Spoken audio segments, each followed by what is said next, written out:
TV mooy suñu télé. La chaîne de la vérité. tasaare leen ko. suñu mbokku internet yi comme ni ngeen ko xamee ba léegi ñu ngi fii nga xamante ni moo di Rebeuss ngir waxtaanee ak ñoom ak ci acte bu rafet bi nga xamante ne nii moom la Diop Sy def jëmale ko ci juma Tiwaawan bi nga xamante ne nii moom la ñuy defaraat. ñu ngi fii nag fekk fii ay ndaw yoo xamante ni ñoom tamit ay doomu Rebeuss lañu ñoom tamit ñu jéem leen a laaj rek naka la ñu gisee loolu ñu waxtaan ci ak ñoom sëñ bi maa ngi lay nuyu. waaw fay naa la. tur bi naka la. Adrien Diatta.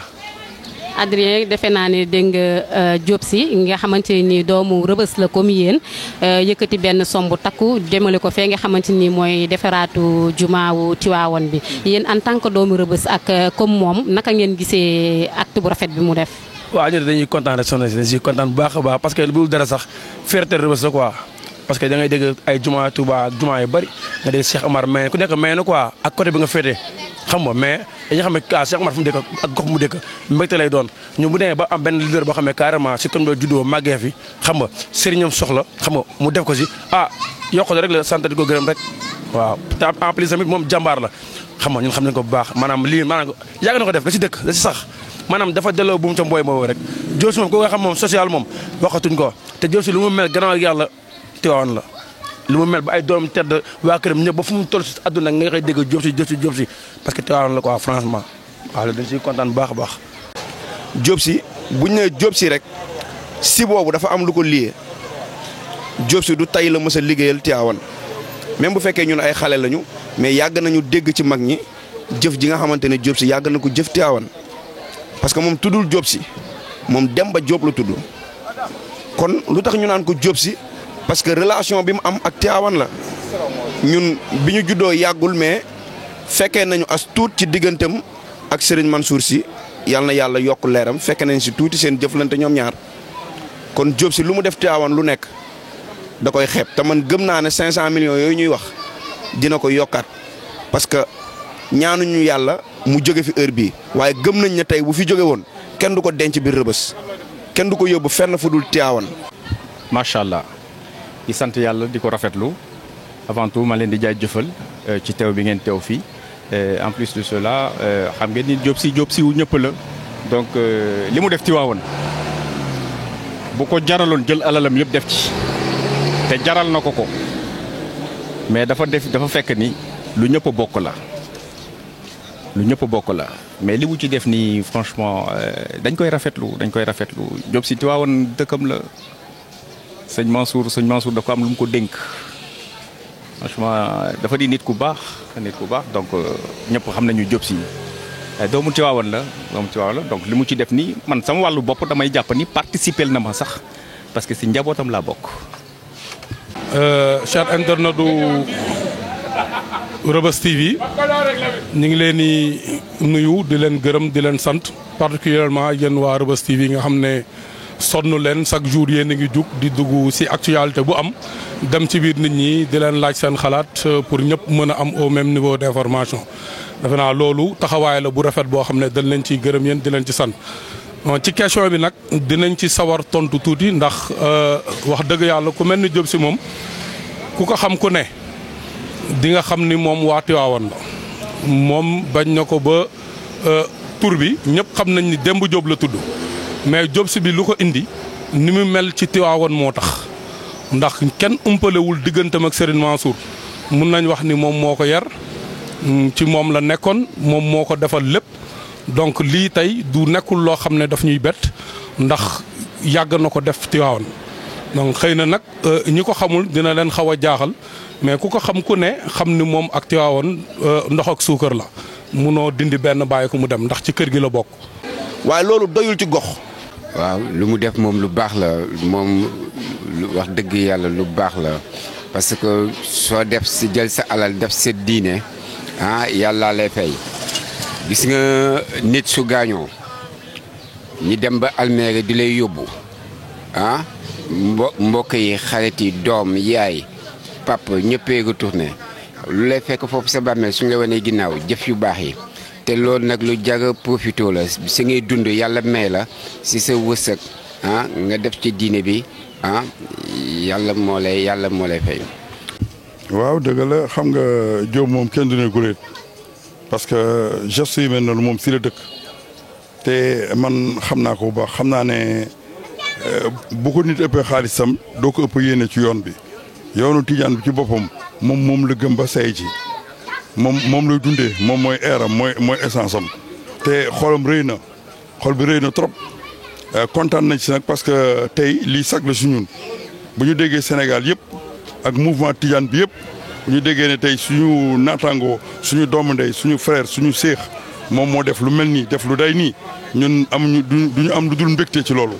bëgg nañ ci trop te dama koy wax au nom de quartier bi ak waa Grand Place bi ak waa Rebeuss yëpp man sama séex la mais bi ma déggee wax bi démba man dama ne curki jam xam naa sama waay yëgu moon dara yëgu moon sax affaire jàkk bi mais bi ma ko déggee rek xam naa ne kenn du wax comme ni yow guleet kenn du ko wax. waa ñu ngi nii toog ak suñu benn papa nekk kilifa moom tamit ci koñ bi ñu nuyu ko rek laaj ko moom tamit nan la gisee li nga xamante ne nii Diop Sy def na ko fële ca Tiwaawan papa maa ngi lay nuyu. maa ngi leen di fay di ko rafetlu lu mu def moom Diop Sy moom si kër googu la dëkk si këru mun naa wax sax moom si këru diine yëpp la dëkk moom foofu mu ko dugal daf ko fa war a dugal vraiment ñu ngi ko si ñaanal yàlla maanaam liggéey bi ñu fay def yàlla na ko yàlla yeggali waaw ñu ngi koy ñaanal moom yàlla na ko yàlla may wér ak kattan parce que sans loolu sax taxawaayam fii Rebeuss vraiment rafet na moom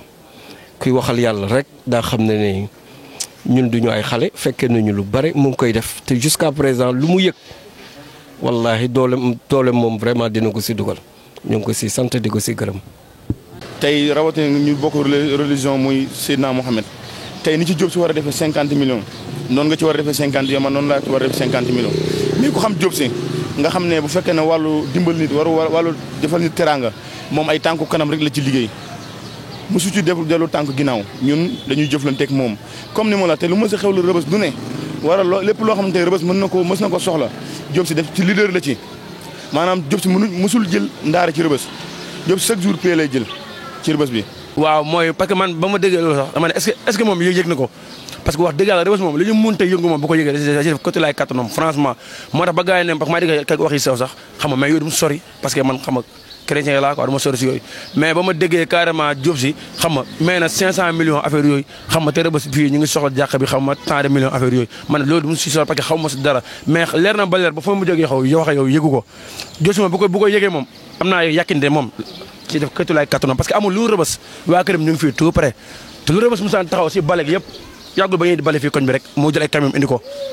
est-ce que yaa comprendre moo tax dama jàpp ne yëgu ko rek bu ko yëgee moom wala bu gars yi jubee démarche dem ba si moom am naa yëkkati dina ko def de waaw. du ma la ne yëgu ko yàlla rek a xam mais ku xam Diop Sy xam ni c'est un homme social xëy na dafa yeggagul ci moom wala da cee jógagul waaye na la wóor ni ñi ngi xaar participation loolu dafa leer te dina ci ñëw incha allah. daal yéen da ngeen jàpp ne Diop Sy dafa jotagul message bi moo tax loxoom yegg seegul fii. mën na nekk parce que xam nga ku ñëpp a soxla pour nga fixé wu fenn rek day jafe trop waaw Diop Sy ñëpp la. waaw lu ma koy wax rek lu dul jottali ko mooy li ma commencé sama kàddu parce que yaakaar naa ne ku yëkkati 500 millions def ko ci jàkk gënul jàkka la rek ndax jàkk yëpp néegu yàlla la waaye nag fee dafa nekk foo xamante ne li ma la wax sànq Diop Sy bu fi génnoon àdduna tey yàlla na yéex ñu ngi koy ñaanal mu gudd fan ba ci kanam bu génnoon àdduna tey kenn du ko denc biir Rebeuss te awoon lañ koy yóbbu kon nag lii nii ak seen liggéey bu am solo bii ngeen ciy def dana tax moom mu jot ci wax ji xam ne kat bu dee yëgagu ko woon mu yëg ne Rebeuss am na jàkk juñ fi war a defar waaw te foofu ñu ngi ko fay xaar tamit. waaw xam nga loolu message bi benn message la maanaam message boobu moom moo valable pour Diop Sy moom moo valable aussi pour képp koo xam ne doomu Rebeuss nga yow yaa xam ci dëkk bi ci biir Rebeuss nga nekk wala bitim réew nga nekk wala nga nekkoon biir Rebeuss tuxu sax ci banlieue bi wala tuxu ci région yi foo mënti nekk rek ñu ngi lay tàllal suñu loxo te xam ni kat suñu jàkk bi kenn ku ne xam ni jàkk boo xam ne depuis 1933 la à nos jours kenn ku si nekk war nga xam ni jàkk ji tey mi ngi si nekk en état bu délabré bu doy waar boo xam ne ñun en tant que doomu Rëbës suñu maam yi taxawaloon ko ak suñu papa yi vraiment ñu war a jël relève bi utu leen ci defaraat jàkk ji def ko mu nekk benn jàkk moderne ndax loolu mooy souhait bi. donc xëy na nag dañu estimer rek xam nga nit buy dugg ci mbir dina ko jàngat am benn architecte bu ñu waxaloon mu defal ñu benn devis pour ñu bëggoon maanaam tojaat jàkk ji defaraat ko def ci internat. donc ci loolu moom ci la ñu avancé montant boobu ci ay xayma nag ñu ngi dégg ni maanaam montant bi ñuy soxla dina ëpp 50 millions waaye ak lu mu mën ci doon rek ñu ngi woo doomu Rëbës yëpp kenn ku si nekk rek li nga ci mën nga def ko ci li wajhillaahi taala parce que wax nañ ni bugguñu kenn defaral ñu ko maanaam bugguñu benn nit jël ko maanaam formule bi waa Tivaouane utilisé ñun formule boobu lañ jël dañu bëgg a kenn ku si nekk ñi am dërëm xam ni dërëm la ñu am. ñi am 1000 francs xam ne 1000 francs lañ am ñi am 5000 xam ne 5000 lañ am ñi am milliard xam ne milliard lañ am. Diop Sy dafa yàgg def gis nga papam gis nga kii bi jàkk bi atelier papam en face la Diop Sy yàgg na def xanaa di defaat adduna na nag mu la mëtale lépp mais lépp luñ ko si woo si lu baax moom mi ngi si taxaw man loolu xam naa si dara man mun naa ko seedeel. waaw donte woon sax bu ma jox dërëm sax mais loolu moom lu weex la moom xam naa suñ ko lancé appel lu mu si munti def dina ko baax dina ko def. waaw Diop man de xam nga moom su ma gisee ni sax day jaaxle du ma ko lancé message parce que man xam naa ko damay wax kay su demee nii lu tax mu mujjee demee nii bu fekkonte ne moom dañ ko songoon ci commencement bi wax ko xëj na doon na demee neneen xëj na ñi jógoon dañu am tam seen yéene. am seen bëgg ci boole ñëpp bëgg dërëmu ku nekk dugg ci waaye man xam naa ne na mu amee xol bi ci Tivaouane noonu la mu mel fii Rëbës noonu la bëggee Rëbës bu doon sagoom Rëbës day bokk ci quartier yi gën ci àdduna bu doon sagoom jar na mu bàyyi ci bakkanam suñ ko bàyyi woon lu mu am dina ko indil waa Rëbës buñ ko teeroon wax tam ci jàkk bi ak jàkku feneen parce que Diop yamul fii rek de mi ngi Sénégal fépp mi nga ca Joal ak mi nga fépp mi nga fu nekk def lu baaxam li ko yàlla jox mi koy bokk ak askan bi jàkk ji bu ñu commencé woon xëj na ci moom du ma ne xam naa ni ma ko xamee dina ci def 80 wala 90% yi waaye nag comme que dañ jógoon pour wax ñëpp tam loolu tam lu rafet la diaspora Rëbës bi yëpp ñëpp jéem ci loolu tam la moo tax mu xaar leen ba fi ñu taxaw après mu soog a egsi. non kooku man de du ma ko gisee soxla sax lancé appel man de wóor na wóor yàlla ne xam naa loxoom moom incha allah moom daa ngeen ko gis kuy waxal yàlla rek ku ko xam loxoom. incha allah daa ngeen ko si gis loolu moom loolu am naa si rafet ñool parce que moom ak imam moom ak Cheikh Tidiane ay xarit la ñu woon waaw tey jàkk ji encore mun naa wax jàkkam la waaw xam naa ne su paree si lii incha allah rabi xam naa ne dooleem waa Rëbës daañu ko gis te jàkk ji moom ku ko defar lu si waay dugal sérieusement lu si waay dugal moom xam na sa bopp rek la mbiru jàkk moom lu waay def sa bopp. waaw sans Diop Sy sax mais ñun ñëpp ku nekk rek war nañu xool ku nekk ak réseau bu ñu am parce que waruñu toog di xaar parce que Cheikh Tidiane loolu la ñu doon mus a wax Cheikh Tidiane ne Rëbës soo bëggee ñu mu gën a yàlla na yàlla yokk leeram imam parce que dafa am ay événements yu fi xew moom mooy ñu doon njëkk a génn dooleem pour ñu defar jàkk ji ñun doomu Rëbës yëpp suñu ñëwee dugal si suñu loxo rek dina sotti waaw. waaw monsieur le maire Alioune Ndoye ñu ngi koy sant di ko gërëm parce que tamit wax dëgg yàlla lu tax ñu koy sant di ko gërëm mooy 100 millions yooyu mu ciy def amaana mënoon na ko cee bañ a fekk waaye nag monsieur le maire la te maire gox bi la ndax Dakar Plateau munu fee am fu gën a rëy Rëbës yaakaar naa ne quartier bu gën a populaire Rëbës amul biir Dakar Plateau kon nag Alioune Ndoye moom tamit loolu wareefam la. ak yeneen yoo xamante ne waa Rëbës ñu ngi ciy xaar Alioune Ndoye parce que bu ñu waxantee dëgg rek marga ne Alioune Ndoye bëri na ay jeunes Rëbës yi mu jël ñuy liggéey ci Rëbës loolu ñu ngi ko ci sant di ko ci gërëm parce que bëri na samay morom yoo xamante ne ñi ngi woon biir Rëbës amaana jàpp ñu woon ci dara Alioune Ndoye tax na ba tey ñoom ñu jàpp ci dara. mu def ko ñàkk ko def na li ko war. c'est le sauveur du plateau Alioune Ndoye c'est un homme social comme Diop Sy ñu bokk plateau bokk Rebeuss bokk fépp bokk Kayfindiw bokk fépp mais mooy li ma la wax ca njëlbeen lu ñëpp bokk ku ne da nga ci def sa loxo Tivaouane Diop Sy cotiser na ma mais du tee ma cotiser Alioune Ndoye di sama patron di le maire de Dakar Plateau cotiser na ci jàkk ji du tee ma cotiser n'est-ce pas waaw di rafetlu lool tamit franchement seen déplacement bi. man 150 millions sax laa dégg parce que xam nga ba fii may wax ak yow nii mettre guñu en place benn comité de gestion encore moins benn bureau exécutif maanaam kon biir Rebeuss dara taxawagul yàlla def na nag moom samedi bii passé si ngoon ñëwoon na si biir koñ bi plus précisément kër Amidon seet si suñu benn grand bi nga xam ne yàlla moom la dogal mu commencé liggéey jàkk ji muy grand Moussa Koyta Moussa Bala bi mu ko seetsee grand bi wax ko suñu soxla wax ko maanaam mébétu waa Rebeuss ñu ciy jaajëfal grand Moussa Bala ci geste yooyu mu ci def maanaam acte yi mu posé parce que tamit aussi xëy na bëggoon na daje ak maire wax ko mbébétu jàkk ji yàlla def mu may ko parce que dafa waroon ñibbi dellu Paris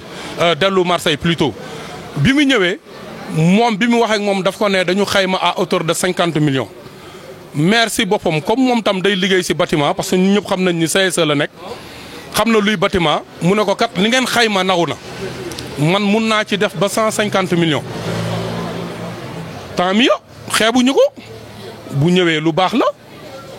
parce que bu fekkee tey da ngay jug di defar nit ñëw ne dama lay defaral dañuy wax alhamdulilah mais ñun dañ ci am benn inquiétude boobu ñu ci am man maa posé problème bi man ma interpellé grand Moussa Bala directement ne ko ce qui a été retenu ci réunion bi mooy dañuy xayma ba pare te ci biir xayma bi mooy dañuy permettre tamit bépp Rebeussoi d'ici d'ailleurs ak foo mënti nekk nga def ci sa dërëm kon defaraat boobu mu ñuy defar baax na trop parce que nit du def lu baax nga koy ñaawlu baax na trop mais li ñu gënal ñun mooy mu dugal ko suñu compte ñu defaral suñu bopp parce que loolu yéene boobu la ñu am parce que lu tax ñuy wax loolu damay fàttali ñaar am na ñaari jàkk yoo xam ne entamé na ko ba pare ba fii may wax ak yow léegi ñu dugg ci ñaareelu at bi pareegul benn jàkk bi jàkku cëddeem la beneen jàkk bi jàkku yàq jëf donc ñun duñu dëkk biir plateau dëkk biir Rebeuss xam ni commencé na jàkk yooyu te yeggul ñu koy bàyyi mu daaneel suñu jàkk après du yegg. lu baax la parce que xamul tax gis nga dafa mel ni nga am sa kër nga am sa kër am sos yow nga jël tabax sa kër indi soxna ñëw teg am sa ay doom mais da nga leen war a jàppale. monsieur le maire nag moom moo coiffé Dakar Plateau bi yëpp moom moo signé kilifa ah loolu lu wax la si moom su ñu wax ko ñu bañ ko wax lu wax la daf ko war a def parce que loolu moo rulam te nu ma gisee nii macha allah moom soo xoolee maire yi fi jaar yëpp vraiment mi ngi il aspire une bonne gestion parce que man mii di li waxee yow dama liggéey ba retraité man j'étais gérant des hôtels géré naa plus de 3 hôtels ah ba retraité ba di continuer waat di liggéey xam ma sant yàlla voilà. waaw dama ci kontaan rek dama ci kontaan bu baax te xam ne moom tamit maire bi moom mooy suñu maire ñun ñëpp te gis nañu ay démarches am bu yàggul rek koñ bi fii am na dëj yu fi am def fi ñëw loolu daf di resté suñu xol ñun fii ci Grand Place bi suñu yaay mu gaañoo dafa ñëw fii ñëw na Rebeuss ba vers 7 heures du matin la fi ñëw. xam nga loolu yëg waa Rebeuss sa tamit quand même te loolu moom dafa res suñu xol te buñ ko woowee itam man dama dégg ñu dañ ko woo mu ñëw bu solee ay dàllam ñëw man xam naa Alioune Ndoye maire du ma mbokkam jegewu ma ko trop mais xam naa ay démarches am du ñëw pour caaxaan du ñëw pour wax leneen lu mu nammul def du ko def lu mu nammul wax tam du ko wax bañ ma ne nangu nañ moo ne maa ngi ñëw te ñëw na déggu moon sax léegi yéen a ma wax ne ay 100 wala 150 millions mais xam naa ba mu ñëwee bu ñu ko waxu jàkk ji rek xamoon naa ne dina am lu mu ciy def te dina nekk loo xam lu am solo la tamit. waaw loolu ni ngeen ko déggee laa ko déggee te it dama koy rafetlu di ko ñaanal li mu yéenee ba wax loolu yàlla na ko yàlla suñu borom defal di ko wax ne tamit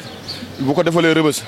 boppam lu ko defar parce que tey Rebeuss bokk na tey lii fi mu toog ni tey Rebeuss bokk na tey li ko ci jàppale. kon tey monsieur le maire bu defee loolu dañ ko ci kontaan di ko ci remercier di ko ci féliciter di ko wax ne à tout moment moom dafa war di gestu Rebeuss situation yi di fi am mu ci dugal loxoom di dépanner xam nga parce que boo nee maire yaay moom mooy instant mooy suñu ndey mooy suñu papa mooy suñu lépp te ñoo bokk plateau fi mu nekk ñun ñoo ko fa teg bu fi defee 100 millions rek loolu war la ba profité di woo Rebeuss waa yëpp ku ko mën ak ku ko mënul parce que tey dañu ne jàkka bu ñu nee dara tey dafa am fu mu départ ki yor dërëm ak ki yor milliard ak ki yorul dara te amu yéene ñëpp ñoo yem fa yàlla di ko wax ne vraiment loolu noonu monsieur le maire def kontaan nañ ci rafetlu nañ ci tey di ñaan yàlla na àgg ak jàmm. waaw mais monsieur le maire comme lu ma koy wax chaque jour rek c'est le premier magistrat de cette ville mais devoir am la xaalis bi xaalisu commune bi la sa biir commune bi am na benn quartier bi ñuy wax Rebeuss bu nga xam ne soxla nañu mais man je crois que lu mu def maanaam devoir am la def man nag loolu yëguma si amu si benn information su fekkee loolu am na mais vraiment dañ ko siy gërëm dañ koy wax rek jërëjëf waaw jërëjëf kooku moom vraiment c'est une très bonne chose waaw mais nag su ko defee devoir am la def nag mais nag xam sa devoir ba pare di ko def loolu mu am solo su ko si defee vraiment ñu ngi koy ne ko waa Rebeuss yëpp ñu ngi ko siy gërëm waaw loolu laa amul lu may wax si affaire kii Alioune Ndoye bi. Rebeuss TV mooy suñu télé. La chaîne de la vérité. tasaare leen ko.